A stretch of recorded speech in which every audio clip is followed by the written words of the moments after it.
Dewan juri yang terhormat, saya memiliki 3 hal yang akan saya sampaikan sebelum saya masuk dalam argumentasi sisi proposisi. 1. Bagaimana pengertian emosi kali ini? Di sisi proposisi, kita mendukung datanya singularisasi teknologi, yaitu kondisi ketika kecerdasan buatan AI itu mampu berpikir, menciptakan, dan mengimplementasikan inovasi secara mandiri tanpa bantuan dari manusia. Artinya apa? Artinya kita melihat ini itu bukan sebagai ancaman, tapi sebagai proses perkembangan kehidupan manusia. Pun pada akhirnya ketika sisi oposisi memiliki ketakutan di mana manusia akan tergantikan oleh teknologi, kami rasa pada akhirnya tidak akan pernah terjadi. Karena hakikat dari emosi kali ini itu mengatakan bahwasanya manusia yang akan mengendalikan teknologi, bukan teknologi yang akan mengendalikan manusia. Tapi kedua, bagaimana latar belakang hadirnya emosi kali ini? Dunia saat ini sedang mengalami krisis global yang sulit untuk diatasi oleh manusia sendiri tanpa bantuan dari AI, seperti penyembuhan penyakit yang tidak ada obatnya, krisis iklim, dan lain sebagainya. Dan juga latar belakang hadirnya emosi kali ini juga berakar pada perkembangan teknologi yang pesat. Ini terbukti ketika AI sudah bisa menulis, mendiagnosis penyakit,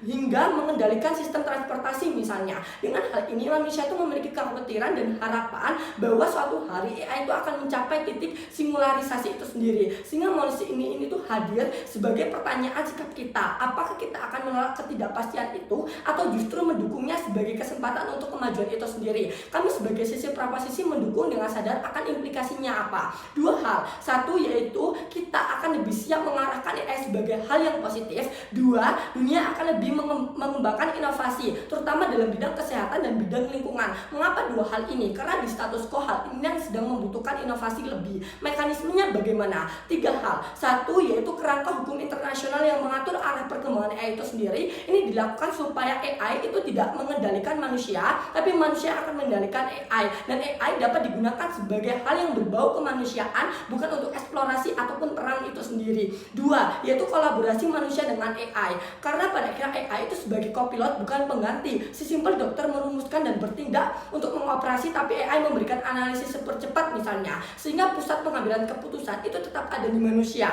Ataupun ketiga, seperti pendidikan dan adaptasi keterampilan manusia itu sendiri. Ini dapat terjadi karena pada akhirnya pendidikan itu akan meningkatkan soft skill seperti empati, kreativitas, dan juga kepemimpinan itu sendiri. Ini dapat dilakukan dengan cara kurikulum mengajarkan literasi AI, pemikiran kritis, dan etika teknologi itu sendiri sejak dini, sehingga pada akhirnya manusia itu tidak akan merasa tertinggal dan akan selalu berkembang bersama AI itu sendiri. 2 argumen yang akan saya berikan sesuai dengan prinsip dari emosi penilaian. 1, yaitu mengapa ini benar. 2, yaitu apa impact positif ketika emosi ini didukung. 1, mengapa ini benar? Kami rasa pada akhirnya secara prinsip ini tuh menjadi sebuah kebenaran, karena pada akhirnya perkembangan teknologi itu adalah bagian dari evolusi peradaban manusia dari zaman batu hingga zaman sekarang, di mana manusia sudah memanfaatkan teknologi itu sendiri. Dengan hal ini mendukung singularisasi teknologi adalah bentuk konsistensi prinsip manusia itu sendiri yang selalu maju dan beradaptasi, dan justru ini akan buruk sesuai dengan apa yang akan dirasakan oleh sisi oposisi, di mana akan ada stagnansi dengan ketidakpastian yang belum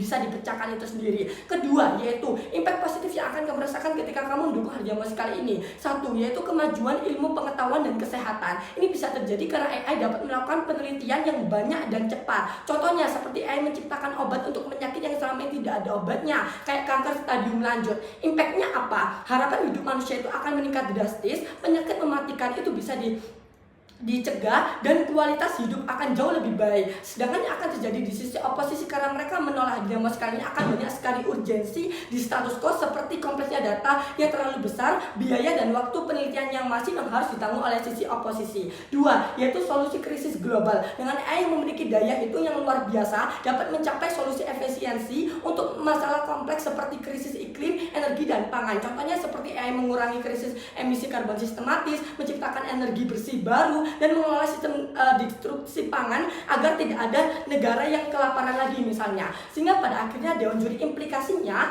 yaitu dunia akan lebih terjamin, dunia akan stabilitasnya akan lebih terjamin. Kesimpulan yang akan saya berikan adalah singularisasi teknologi bukanlah akhir dari kendali manusia, melainkan awal dari sebuah babak baru peradaban. Secara prinsip ini menjadi kelanjutan alami dari sebuah babak baru peradaban. Dengan mendukung masih ini kita membuka pintu pada terobosan besar, dan inilah sebuah pemikiran logis yang harus dibanggakan sebagai proposisi.